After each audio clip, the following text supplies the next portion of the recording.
جی ناظرین، آپ دیکھ رہے ہیں اظہار ٹی وی اور میں ہوں چوئی اظہر، آپ کا ہوسٹ۔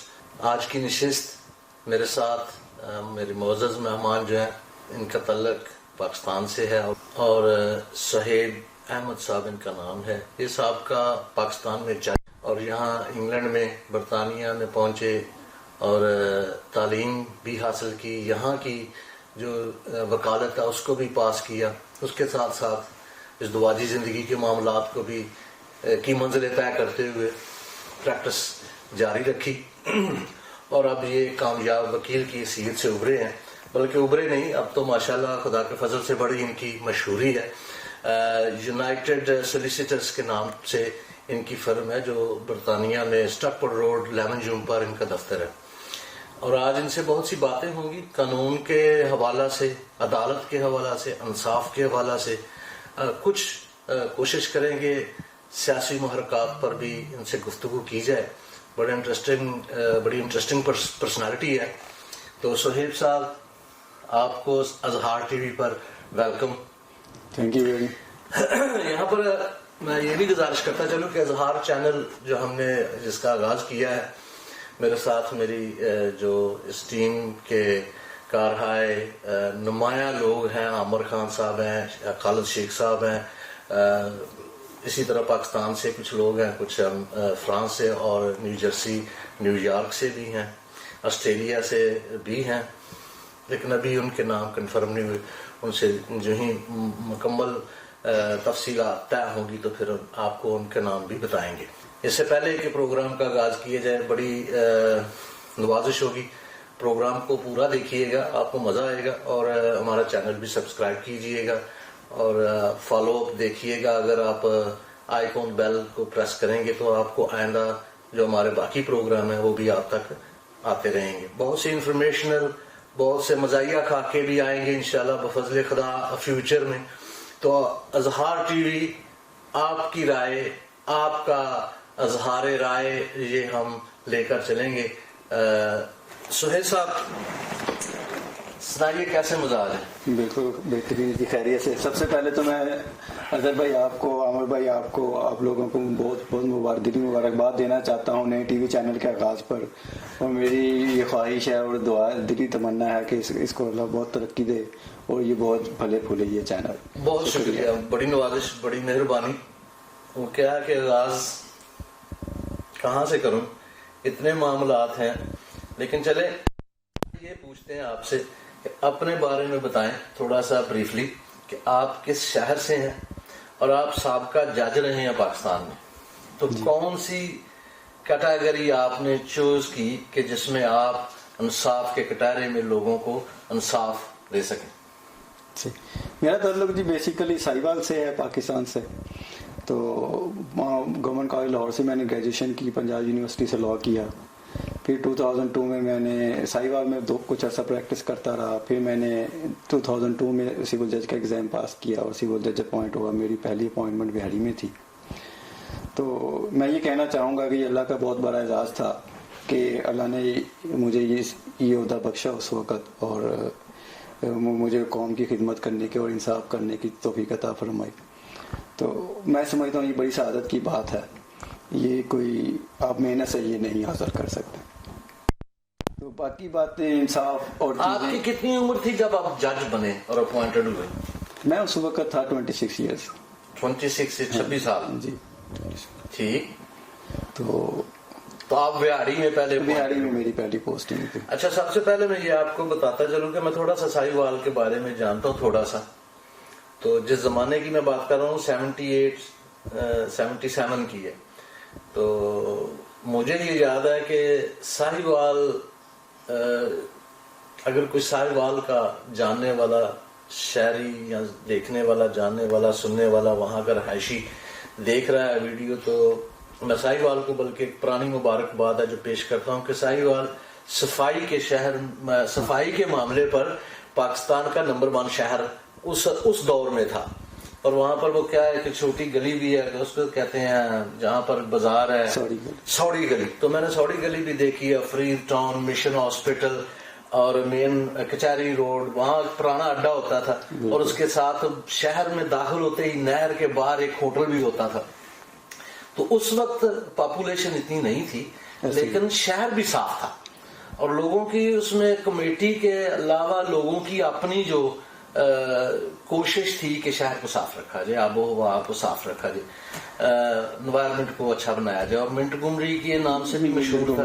میں سمجھتا ہوں آپ کی آبزرویشن یہ بالکل ٹھیک ہے, کیونکہ میں پاکستان کے اور بھی جتنے بھی شہروں میں گیا ہوں میں نے بھی یہ ضرور آبزرو کیا کہ ساہیوال ان کے مقابلے میں بہت صاف ستھرا شہر ہے. اور ساہیوال کی گاڑیاں بڑی اور مگر میں سمجھتا ہوں ساہیوال میں جو سب سے زیادہ اچھی چیز ہے جس کی وجہ سے ساہیوال کے لوگ اور عوام بڑی آگے نکل گئے ہیں اور اچھے ہیں اور اچھے لائک صفائی کو بھی پسند, وہاں ایجوکیشن بہت اچھی ہے, وہاں کے اسکول وہاں کے کالج بہت اچھی ہے. معلوم ہو رہا ہے کہ آپ اگر سول جج بنے ہیں تو اس کا مطلب ہے وہاں پر ایجوکیشن بالکل اچھا. اور یہ بالکل میں سمجھتا ہوں یہ معیار پری پارٹیشن سے ہی وہاں کے جو کالجز ہیں اسکولز ہیں ان کا ہے.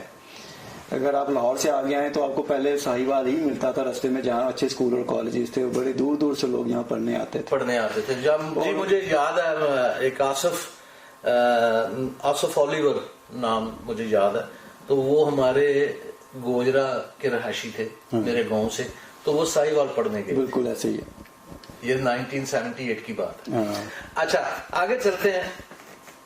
اب یہ بتائیے کہ آپ کیونکہ انصاف کی کرسی پر بیٹھتے رہے ہیں تو انصاف کے بارے میں کیا کہیں گے؟ پاکستان میں انصاف کا کیا معاملہ چل رہا ہے؟ چلتا تھا اور چلے گا, کیسے چلے گا, کیا ہو رہا ہے؟ دیکھیں میں یہ سمجھتا ہوں جہاں تک انصاف کا معاملہ ہے جو لوگ انڈیویجولی اپنے فیصلے کر رہے ہیں اس حد تک تو میں سمجھتا ہوں انصاف ہے, مگر انصاف میں وہاں جو سب سے بڑی پرابلم آ جاتی ہے وہ آپ کا مقصد کیا کہنے کا؟ انڈیویجولی میں یہ کہنا چاہ رہا ہوں کہ جو جج بیٹھا وہاں فیصلہ کر رہا ہے, جس وقت وہ فیصلہ کرتا ہے اس وقت وہ اپنی امانت دیانت اور اپنی قابلیت کے مطابق بالکل صحیح فیصلے کر رہا ہے موسٹ آف دا ٹائم.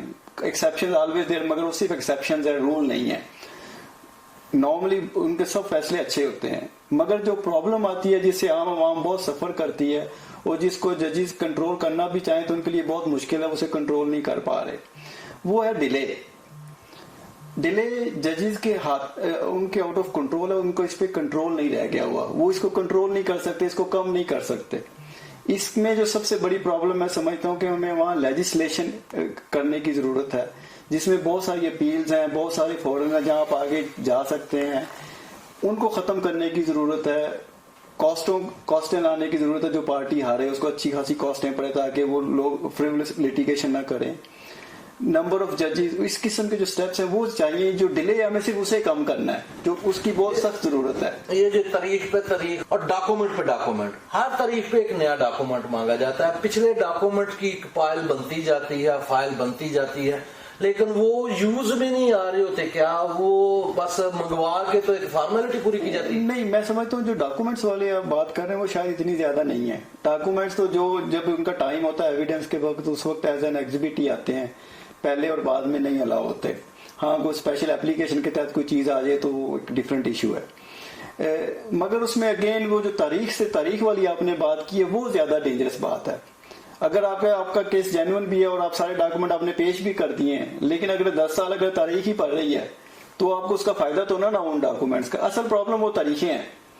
کسی طرح اگر ہم اس ڈیلے کو کم کر سکیں اس کے لیے ہمیں لیجسلیٹو اپروچ چاہیے, لیجسلیٹو انٹرفیئرنس چاہیے سارے پروسیس میں, جو لاز کو چینج کرے اور اس میں سے یہ ڈیلے والے سیکشن ہے اس کو ختم کرے تاکہ لوگوں کے فیصلوں سے یا غلط ایک سرٹنٹی آنی چاہیے سوسائٹی میں. سرٹنٹی نہیں ہونی چاہیے. اس ٹائم تک فیصلہ دینا چاہیے عدالت کو, چاہے کیسے بھی ہو. ہاں, جیسے کے بعد اگر اپیل ہوتی ہے تو کم از کم اس کا بھی ٹائم لمٹ ہو تاکہ اس کے درمیان, اسپیشلی جب اوورسیز کے لوگ جاتے ہیں یا اوورسیز کے لوگ ہیں وہ لٹتے ہیں. یقین جانیے مجھے کچھ تجربہ بھی ہے تھوڑا سا ان معاملات سے. لوگ وہاں پر آپ کو رپ آف کرتے ہیں مختلف انداز سے, جو آپ کو باقاعدہ آپ کا اٹارنی پاور بھی رپ آف کر رہا ہوتا ہے, پھر اس کے بعد وکیل رپ آف کر رہا ہوتا ہے, پھر اس کے بعد منشی رپ آف کر رہا ہوتا ہے. یعنی یہ سارے سیکشن ہیں جو ڈفرینٹ طریقے سے آپ کو کھا رہے ہوتے ہیں اور وہ چاہ نہیں رہے ہوتے کہ آپ کا کیس ختم ہو. دیکھیں اس میں نا میں دو سیکشن میں جواب دوں گا آپ کی اس بات کا. جو بندے لوگ پاکستان رہ رہے ہیں نا وہ بھی یہی سیم پرابلم سفر کر رہے ہوتے ہیں, مگر ان کے لیے تھوڑا سا برداشت اس لیے کر جاتے ہیں کہ وہ ان کا لوکل ہوتا ہے, وہ وہیں رہ رہے ہیں.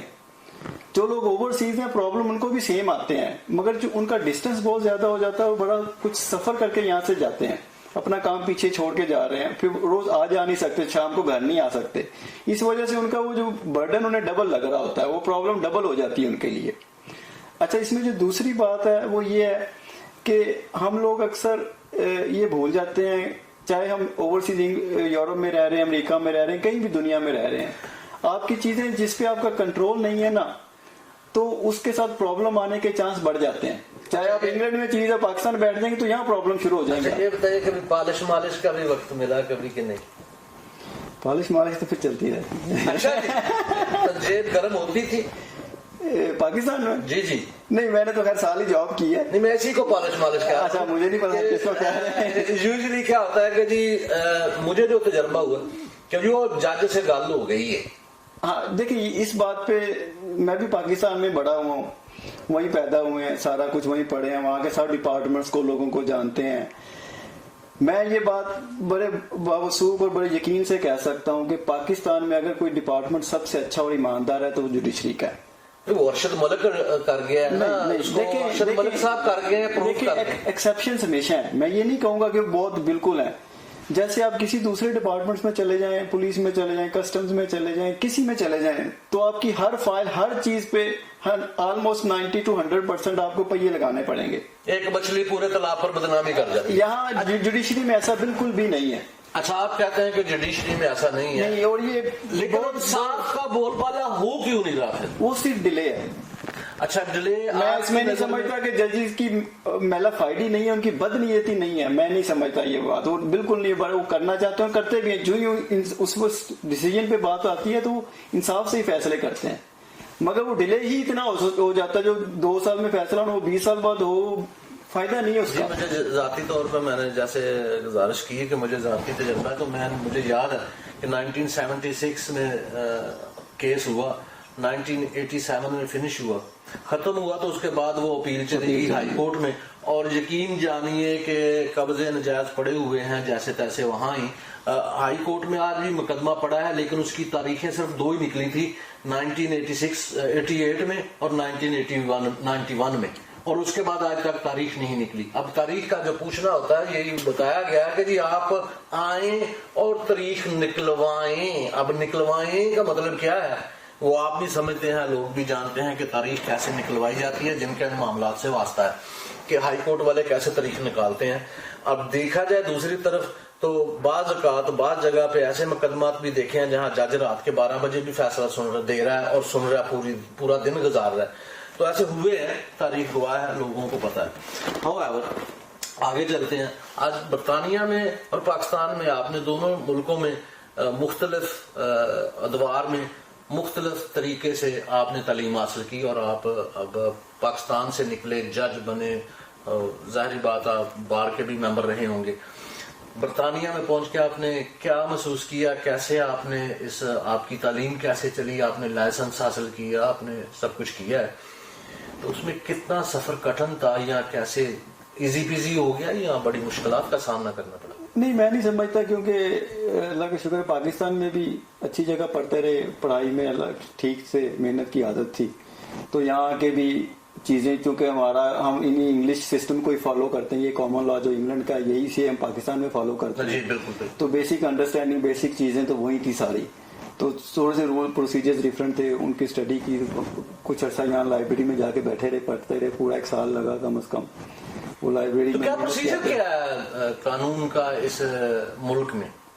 اس ملک میں ہم فالو تو لا اسی کو کر رہے ہیں، پاکستان میں بھی، یہ تو ٹھیک ہے، لیکن یہاں پر ایزی کیوں ہے؟ ہم یہاں کچھ بھی ہو تو ہم وکیل سے بات کرتے ہیں، پاکستان میں بات ہو تو وکیل سے نہیں، اس کے منشی سے بات کرتے ہیں، کیا فرق کیا ہے؟ دیکھیں، جو سب سے بڑی بات ہے نا اس ملک میں اگر کوئی قانون ہے تو اس پہ عمل ہو رہا ہے 100%، جو لکھا ہے اس پہ عمل ہو رہا ہے۔ پاکستان میں کیا ہے، قانون جتنے اچھے قانون یہاں اتنے سارے کے سارے اچھے قانون پاکستان میں ہیں، مگر ان پہ لوگ عمل نہیں کرتے، اور کوئی بریچ بھی کرتے ہیں تو انہیں پکڑنے والا کوئی نہیں ہے۔ یہاں پہ یہ نہیں ہے، اس پہ میں سوری آپ کی بات کاٹ رہا ہوں، کہ پاکستان میں اور برطانیہ کے قانون میں ایک ہی چیز کا فرق ہے کہ امپلیمنٹیشن جو ہے وہ پاکستان میں نہیں کرائی جا رہی, نہیں ہو رہی, کروانا بڑا مشکل ہے, پبلک بڑی لاڈلی ہو گئی ہے, اور ادارے جو چھوٹی سطح پہ کام کرتے ہیں وہ بھی تھوڑا ڈھلے مٹھے اور لاڈلے ہو گئے ہوئے ہیں. تو اس کا کیونکہ اپنی وہاں میں اپنا گھر ہے تو ذرا مشکل لگتا ہے, ہاتھ ڈالنا ذرا ٹائم لگتا ہے. لیکن یہاں پر وہ ایسا نہیں ہوتا, قانون کی امپلیمنٹیشن اپنے ٹائمنگ کے مطابق چلتی ہے. تو یہ فرق ہے. اس میں سے ایک بات ایڈ کرنا چاہوں گا کہ اگر کوئی جرم بندہ کرتا ہے تو اس کو اگر چاہے آپ 10 سال کی سزا دیں یا 1 سال کی سزا دیں, تو جورسپروڈنس میں یہ اصول ہے کہ وہ سزا کی لینتھ میٹر نہیں کرتی. چاہے وہ 1 سال کی سزا سیم جرم کی یا 10 سال, وہ 10 سال سے نہیں ڈرے گا, نہ وہ 1 سال سے, وہ ڈرے گا اس بات سے کہ مجھے اگر میں نے جرم کیا تو میں پکڑا جاؤں گا اور سزا ضرور ہوگی. یہ جو سرٹنٹی ہے نا, یہ بہت ضروری ہے. قانون کا احترام کرتے ہیں اس وجہ سے. لیکن ہمارے تو وہاں پر پتہ 30 سیکنڈ کی بھی سزا دی جاتی ہے, جیسے گیلانی صاحب کو دے گی 30 منٹ کی, 30 سیکنڈ کی. چلو جی جیل ہوگی, چھٹی ہوگی, کافی. اچھا کیا کہیں گے کرونا کے بارے میں, کیا کہیں گے؟ کووڈ-19 کی ویکسین آ گئی ہے, نہیں آئی ہے, کچھ لوگ لگوانا چاہتے ہیں, کچھ لوگوں کے اندر ڈاؤٹس ہیں, کیا کہیں گے اس کے بارے میں؟ میں یہ کہنا چاہوں گا جی, یہ جو ویکسین آئی ہے اس کے پیچھے بہت ریسرچ ہے, بہت سارے ایکسپیریمنٹس ہوئے ہیں. تو یہ ایک بیماری ہے اور اس کے علاج کے لیے بہتر ہے تو لگوانی چاہیے. کچھ لوگ ایک تھیریز پیش کرتے ہیں کہ نہیں صحت کے لیے اچھی نہیں ہے, یہ نہیں ہے, وہ نہیں. ان کے پیچھے کوئی سائنس نہیں ہے, کوئی ریسرچ نہیں ہے. میڈیکیشن تو کوئی بھی سائنسی طور پر میڈیکیشن تو ہر میڈیکیشن کا سائیڈ افیکٹ ہے. وہ دیکھیں وہ تو کبھی بھی ہو سکتے ہیں کسی بھی, مگر پھر بھی یہ بیٹر ہے لگانے سے, نہ لگانے سے بہتر ہے کہ آپ لگوائیں. اب آج کل لوگ پاکستان بھاگ رہے ہیں, برطانیہ چھوڑ کے. یہاں پر 1800 کے قریب اموات کی شرح ہو گئی ہے, اور وہ کہہ رہے ہیں جی پاکستان میں کرونا نہیں ہے تو وہاں بھاگ چلیں. خیر پاکستان تو لوگ سیر کرنے جا رہے ہیں کیونکہ لاک ڈاؤن چل رہا ہے, تو اس وجہ سے بلکہ انہیں نہیں جانا چاہیے. پاکستان میں کرونا نہیں ہے؟ پاکستان میں یہاں سے کم ہے, شرح کم ہے. فیل تو ایسے ہی ہو رہا ہے. آپ کیا سمجھتے ہیں شرح کم ہے یا شرح اموات اندراج نہیں ہو رہی؟ دو باتیں ہیں. پہلی جو اندراج والی بات ہے وہ کچھ حد تک صحیح ہو سکتی ہے, مگر انگلینڈ میں جو زیادہ پرابلم آئی ہے ان کی اولڈر پاپولیشن بہت زیادہ پرسنٹیج میں پاکستان کے مقابلے میں. لائف جو ہے ایکسپیکٹنسی, اس وجہ سے یہاں پہ ان جو بوڑھے لوگ ہیں ان کی ڈیتھ ریٹ بہت بڑھ گیا. اس وجہ سے ڈیتھ ریٹ بڑھ گیا یہاں پہ, جو زیادہ لگ رہا ہے, جس وجہ سے لوگ ڈر رہے ہیں. وہاں پہ ہمارے بزرگ جو 60 اور 70 سال سے اوپر کوئی جاتا ہے, یہاں پہ سارے 100 سال کے ہو جاتے ہیں. آپ کون سی یہاں پر کس چیز کی پریکٹس کر رہے ہیں اپنے آفس کے تھرو, اپنی فرم کے تھرو, کرائم کی یا سول؟ میں زیادہ شروع سے ہی انٹرسٹیڈ ہوں سول لٹیگیشن میں اور پراپرٹی لاز میں, تو میں پاکستان میں بھی زیادہ اسی چیز کا ایکسپرٹ تھا, اور یہاں بھی میں یہی چیز زیادہ کرتا ہوں. کرمنل وہاں بھی میرا فیوریٹ کبھی نہیں رہا, یہاں بھی. آپ کرائم پسند نہیں کرتے؟ نہیں, اوائڈ ہی کرتے. تو مال شال ٹھیک بن جاتا ہے. پاکستان میں تو جس کالا کوٹ اور یہ کالی ٹائی تو سنا بڑی چمکتی ہے, ادھر بھی کچھ ٹھیک چل جاتا ہے؟ ٹھیک ہے ادھر, اللہ کا شکر ہے, ٹھیک ہے ادھر, چونکہ بڑی پروفیشنل اپروچ ہے سب لوگوں کی, اور اس کے بغیر ہر ٹرانزیکشن میں آپ کو یہاں سولیسٹر کی ضرورت ہوتی ہے, اس کے بغیر کام نہیں چلتا, اور اکاؤنٹنٹ کی, تو اس وجہ سے ٹھیک ہے. ٹرانسپیرنٹی جو ہے وہ صحیح ہے. یہ بتائیے کہ اچھا آپ نے تو کہا آپ کا کرائم سے واسطہ ہی نہیں رہا, لگتے بھی آپ ایسے ہی. ناظرین, یہ تھے ہمارے بڑے ہی محسن جو سولیسیٹر ہیں, مانچسٹر اسٹاکپورٹ روڈ پر ان کا آفس ہے.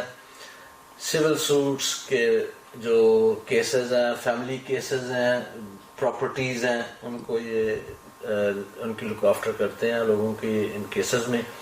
تو اگر آپ نے انہیں ملنا ہو تو ضرور ان کا آفس کھلا ہوا ہے.